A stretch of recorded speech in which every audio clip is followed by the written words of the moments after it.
Part 1. The Mountain Sentinel. The journey continued into the deep, dark wilderness.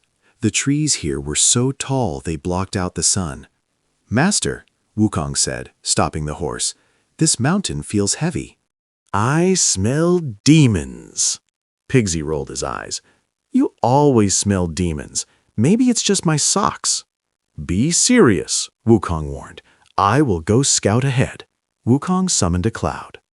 He didn't fly high, he stayed low to listen. He heard voices coming from a cave called the Lotus Flower Cave. 2 demon kings were looking at a painting of the Tang monk. "Brother," said the Gold Horn King, wearing a gold helmet, "we need to catch the Tang monk. Eating his flesh grants immortality." "Easy," said the Silver Horn King, wearing a silver helmet. But his disciple, Sun Wukong, is tough. He has a steel head and iron arms. We can't beat him with strength. We must use our wits. "I will go catch him," Silverhorn said. He grabbed his sword and stepped out of the cave. Part 2. The Weight of 3 Mountains. Silverhorn knew he couldn't fight Wukong directly. So he used magic to transform himself into an old Taoist priest with a broken leg. He sat by the roadside groaning, "Help, help! I fell and broke my leg." Sanzong, being kind-hearted, stopped his horse. "Old sir, are you hurt?" "Yes, master," the demon cried. "I cannot walk. Please help me." "Wukong," Sanzong ordered, "carry this man over the mountain." Wukong grinned. His fiery golden eyes saw the evil aura immediately. "Sure, master. I'd love to carry him." Wukong hoisted the demon onto his back. He whispered so only the demon could hear. "Hey, my child, you want a ride?" "I'll give you a ride straight to hell." The Silverhorn King was shocked. He knows. The demon decided to strike first. He used a powerful magic spell called Mountain Moving. While on Wukong's back, the demon chanted a spell. He summoned Mount Sumeru, the central mountain of the universe, and magically placed its weight on Wukong's left shoulder. Wukong staggered, but he didn't fall. "Is that all you got? A little heavy on the left." The demon panicked. He summoned Mount Imei and placed it on Wukong's right shoulder. Wukong grunted, his knees bending slightly. "Just a bit of exercise." The demon was terrified. He summoned Mount Tai, the heaviest mountain in the east, and dropped it right on Wukong's head. Crash! 3 magical mountains crushed Wukong. He was pinned to the ground, unable to move. Blood trickled from his nose. He was trapped. With Wukong neutralized, the Silver Horn King jumped up. His leg was fine. He whipped up a wind, grabbed Tong Sanzong, Pigsy, and Sandy, and flew back to the cave. "We got them," Silverhorn cheered. "But the monkey is stuck under 3 mountains. He will die there." Part 3. The Tears of the Sage. Night fell. Wukong was pinned under the crushing weight. He couldn't transform. The pressure was too great. Since the 5 Elements Mountain, Wukong cried, "Master, I wanted to save you, but I failed. Now you will be eaten." His tears fell onto the soil. The local earth spirits and mountain gods felt the ground shaking from his sobbing. They popped out of the ground. "Who is crying?" the mountain god asked. He saw the monkey trapped under his own mountain. Oh no, it's the great sage. Who put this mountain here? A demon used a spell, Wukong gasped. Move it! Get it off me! The gods were terrified of Wukong. They recited a counterspell. Rumble! The mountains lifted into the air and returned to their original spots. Wukong jumped up. He cracked his neck. "That demon is going to pay," he growled. He likes heavy things? I'll show him heavy. Part 4. The Magic Items. Wukong crept to the lotus flower cave. He saw 2 small demons walking out. They were carrying 2 strange items, a purple gold-red gourd and a suet jade vase. Wukong transformed into a Taoist immortal could trick them. "Where are you 2 going?" Wukong asked. "We are going to catch Sun Wukong," the little demon said. "Our king trapped him under a mountain. We are going to suck him into this gourd." If you speak his name to the gourd and he answers, he gets sucked inside and melts into juice. Powerful items, Wukong nodded. But mine is better. Wukong pulled out a giant fake gourd. He quickly made it from a hair. "My gourd can contain the entire sky." "The sky?" The demons were curious. "Can we see?" Wukong whispered a spell to the day patrol god in the sky. "Cover the sun for a moment." Suddenly, the world went pitch black. The demons thought Wukong had sucked the sky into his gourd. "Amazing!" the demons cheered. "Let's trade. We'll give you our 2 items for your 1 sky gourd." Wukong pretended to hesitate. "Fine, but be careful not to let the sky out too fast."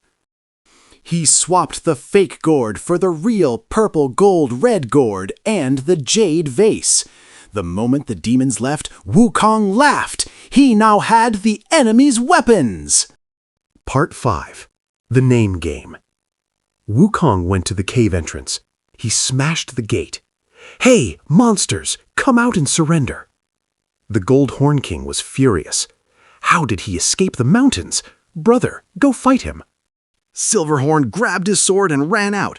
"You lucky ape, you survived." Wukong held up the purple gold gourd. "Recognize this?" Silverhorn checked his belt. "My gourd, you thief!" "I'll give you a chance," Wukong grinned. "I will call your name. If you dare to answer, I'll let you go. If you don't answer, you are a coward." "Ha!"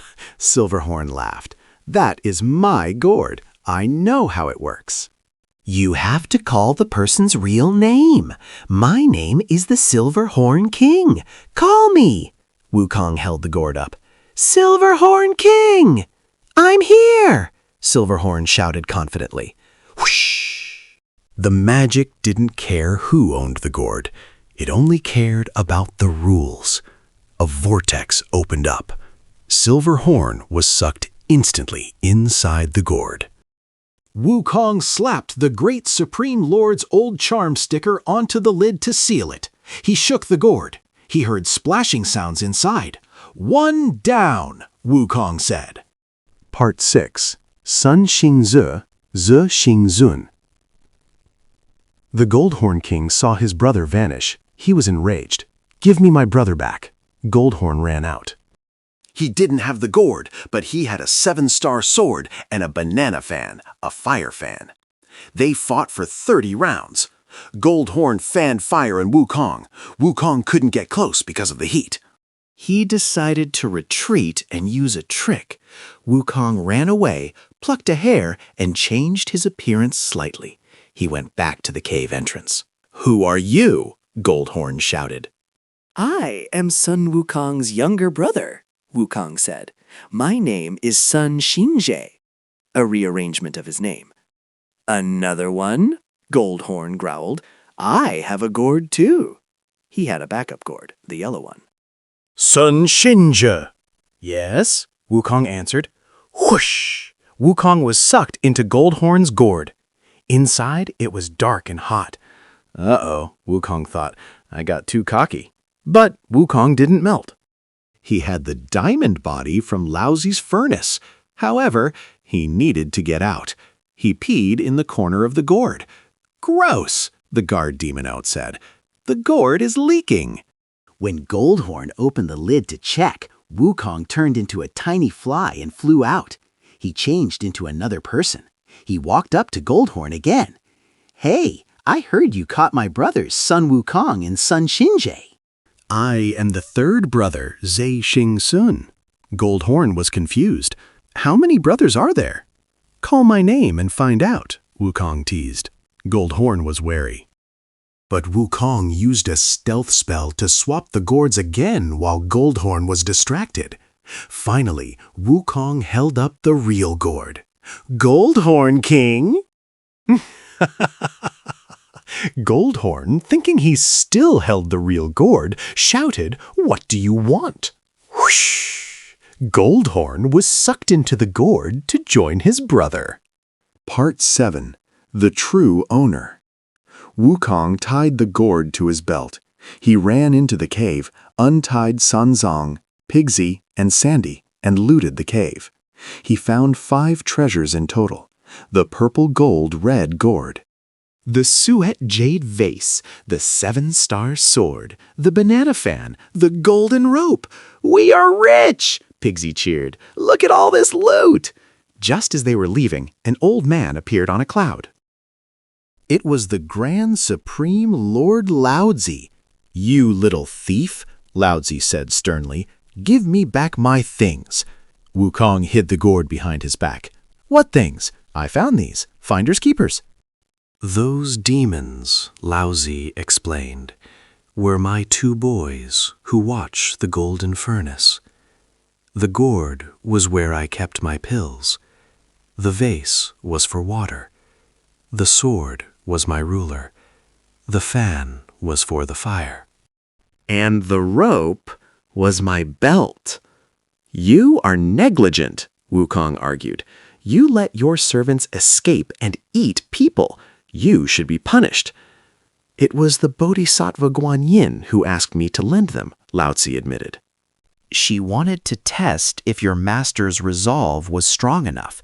It was all a setup. Wukong was annoyed. "Everyone is testing us. It's unfair." He reluctantly gave the items back to Laozi. Laozi poured the 2 demons out of the gourd.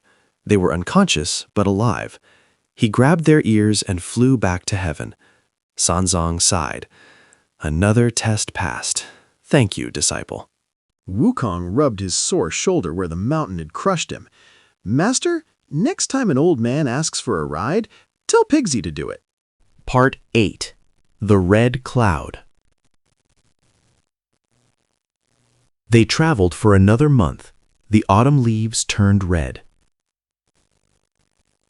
As they walked through a deep valley, Wukong stopped. "Wait."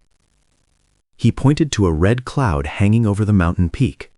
It wasn't a cloud of sunset. It was a cloud of pure, concentrated fire magic. "That is no ordinary demon," Wukong said, his fur standing on end. "That is Samadhi fire. It burns hotter than the furnace of heaven." "Is it dangerous?" Sanzang asked. "Very," Wukong said grimly, "and I have a feeling this demon is related to an old friend of mine." A child's voice laughed from the woods. "Help! Help! I am tied to a tree!" "Don't listen," Wukong warned. "It's a trap." But Sanzong's heart was too soft. "It sounds like a child, Wukong. We must save him." Wukong groaned. "Here we go again."